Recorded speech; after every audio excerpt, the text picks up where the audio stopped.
Today we're collecting plantain, and we found some actually at our local state park.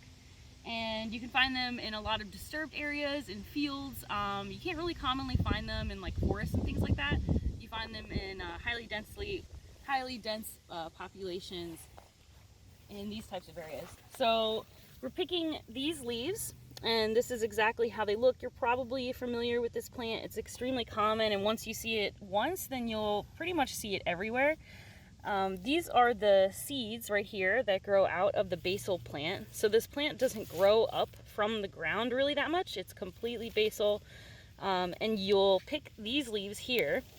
And if you're having some sort of insect bite or anything like that, or some kind of rash on your skin, it's really great to be able to take a couple of leaves, put it in your mouth, chew it up into a poultice, and put it on top of your skin, and that will help draw out whatever's going on in the skin.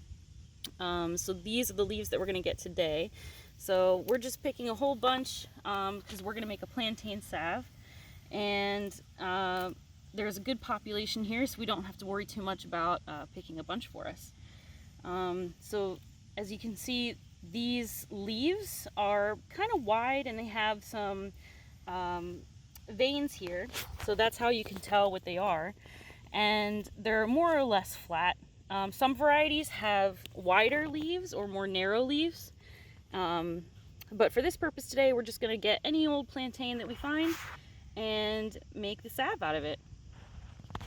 So we've collected a good amount of plantain here, and as you can see, we've got a pretty good handful. That's definitely enough to make at least 1 tin of salve. So we're going to take this home and make our salve. Come join us.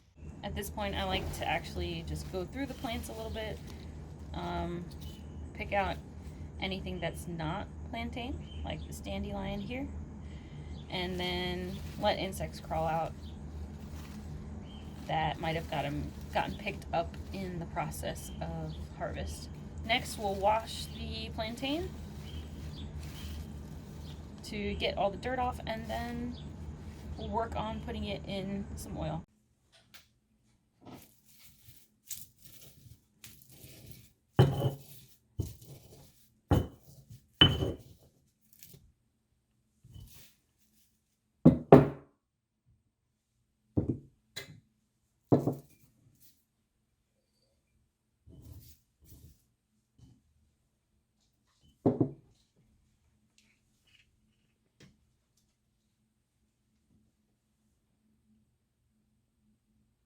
Now that we have the plantain in oil, we're going to put it in the crock pot. First, you're going to want to make sure that you have a cloth down here on the bottom, and then fill the jar about halfway with water. Then put the top on, set it to warm for about 6 hours. It's been about 6 hours. We've let it cool down.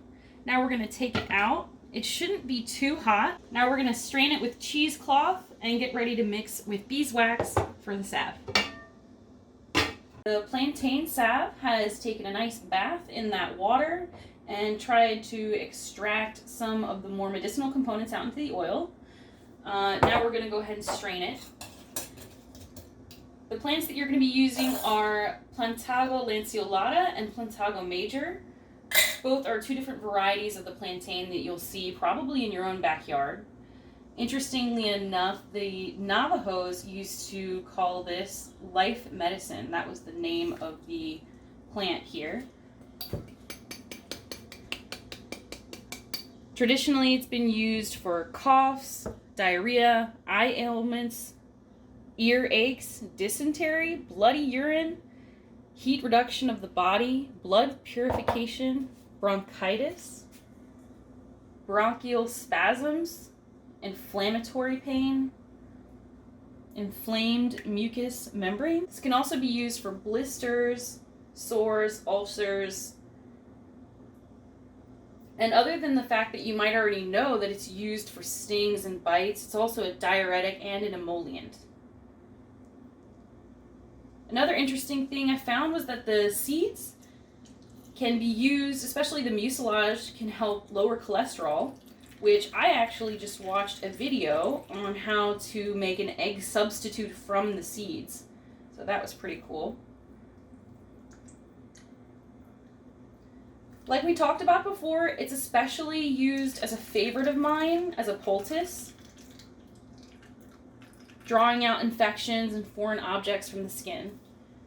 So interestingly enough, years ago, I had glass stuck in the bottom of my foot, and I was so desperate. I went outside, chewed up this plant, put it on the bottom of my foot, and the glass, I couldn't get it out. I really was trying so hard. And eventually I could feel the glass being pulled out of my skin on its own because of the poultice, and I got it out. And it facilitated the healing as well. So this is really a great ally, especially if you have kids that are super scared, you know, when they get things stuck in their skin, like a piece of wood or a stinger from an insect or anything like that. This will help and gives you empowerment because you realize that you have something to help you in those situations where you feel really kind of lost and desperate, not knowing how to help yourself. So now we've strained the oil, and that's a really nice green. You can even see some of the kind of plant matter in there. It's a great deep green.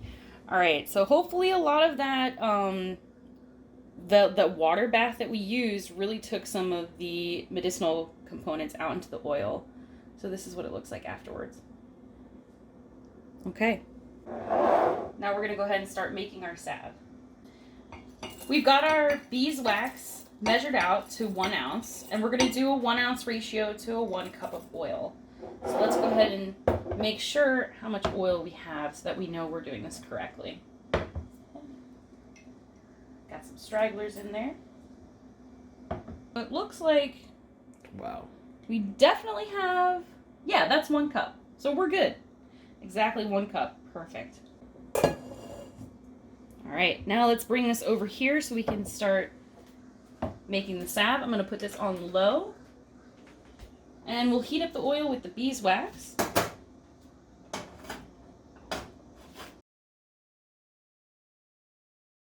We're adding in a tiny bit of lavender for more antimicrobial properties and to give it a great scent. Now the salve is ready. We put our essential oils in, and it's mixed with the beeswax. Everything's ready to go. If you wanted to mix plantain and capsaicin when you're doing a poultice for drawing things out of the skin, that actually helps be more effective. Another great remedy for this plant is when you have any serious rashes on your skin. Plantain particularly helped me when I had a really bad facial rash, and it helped soothe and get rid of that rash.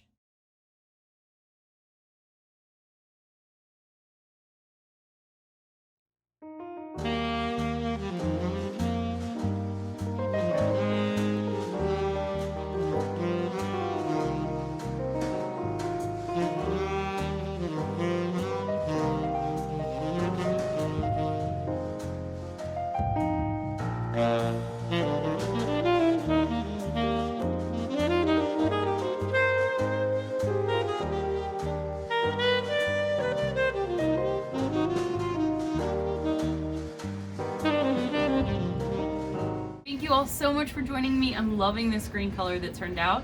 Be sure to follow me at Wild River Herbs on Facebook and Instagram. Also check out the American Herbalist Guild. Make sure to like, comment, and subscribe down below, and I'll see you next time on the next video.